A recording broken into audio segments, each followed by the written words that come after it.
Costin here with a discussion about Volkmar the Grim in Total War Warhammer 3 Immortal Empires. And I guess you could say the tragedy, the sad act of Volkmar the Grim, as well as his amazing power in certain ways in a campaign that doesn't necessarily get utilized in the best possible way.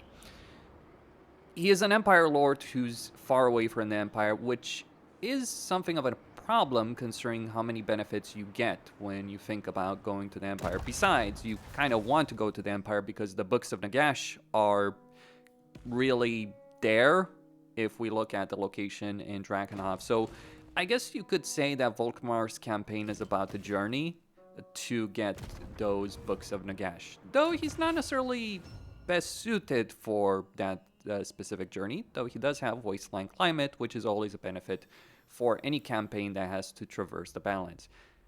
Not having Mountain does have problems because you do have to potentially deal with Queek, or do you? You could potentially also ignore him and let Gorbad or whoever ends up fighting Queek go for it.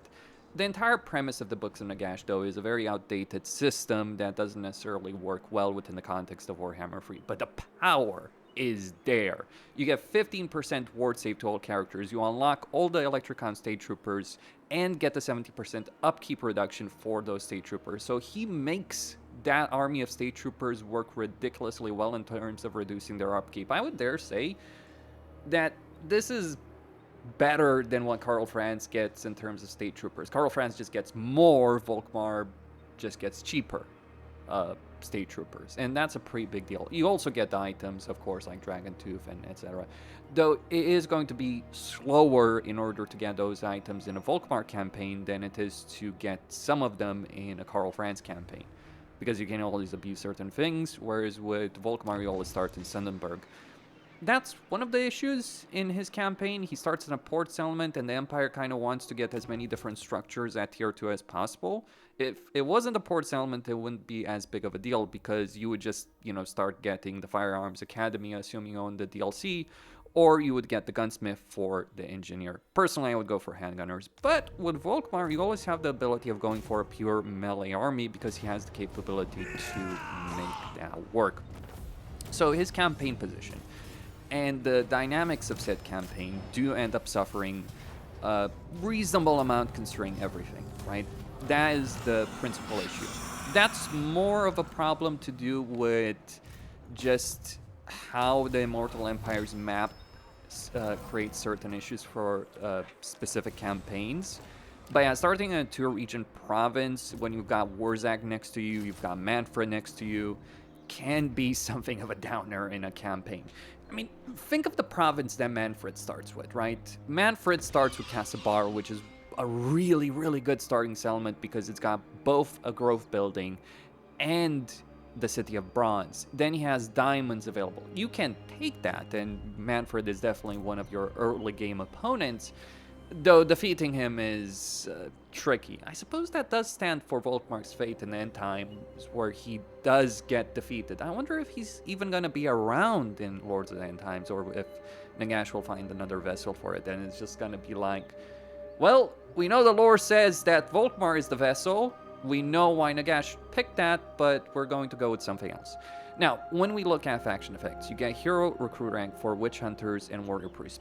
Pretty damn big deal, because warrior priests, especially having that kind of recruit rank, will end up benefiting you immensely when you pair it to cooldown for battle prayers and accusation. That's witch hunter ability. So accusation is a debuff ability over here that you get at rank 3. So actually the one you start with is going to be the lowest level you ever recruit.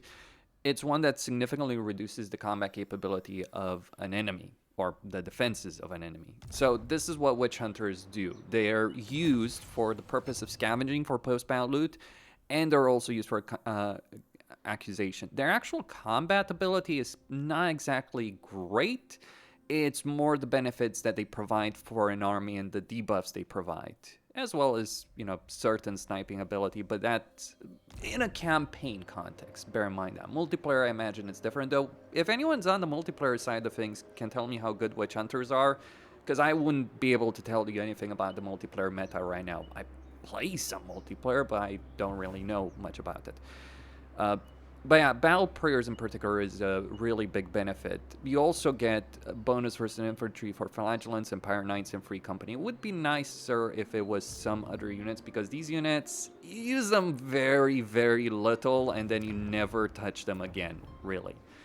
But it is the battle prayer aspect that makes this stand out, because you recruit rank 5 warrior priest, right? So you have Savamar Sigmar, you get casualty replenishment. And then once you get to rank 15, this is where Volkmar ends up being ridiculous. This actually used to be much more ridiculous for Archlectors, because they could just go into the skill line.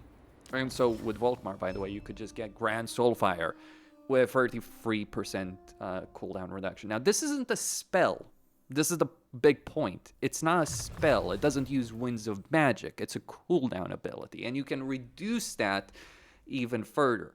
Because you see, you get the Grand Hammer of Sigmar, so melee attack. You reduce the damage you increase the damage resistance of allies in range, including the actual Lord. But the important thing with Grand Soulfire for Warrior Priests, Archlectors, and Volkmar himself is that it's a AoE spell that is cast on an individual level. So you can make entire doom stacks or entire armies just based around the idea of Warrior Priests and decimate everyone. Oh, the enemy has us surrounded, we're gonna throw the sun at them, essentially. That is a way to handle these kind of things. Then, and again, you get minus 33% cooldown reduction and the minus 50% for Volkmar there. That is a pretty big deal. I'm not quite sure how it stacks between each other, but it does end up being a pretty big deal. Then you have Mere Mortal Men, so we get Blessed Bullet Ammunition. This is where a Free Company militia army can work to some degree. I still wouldn't use them anyway.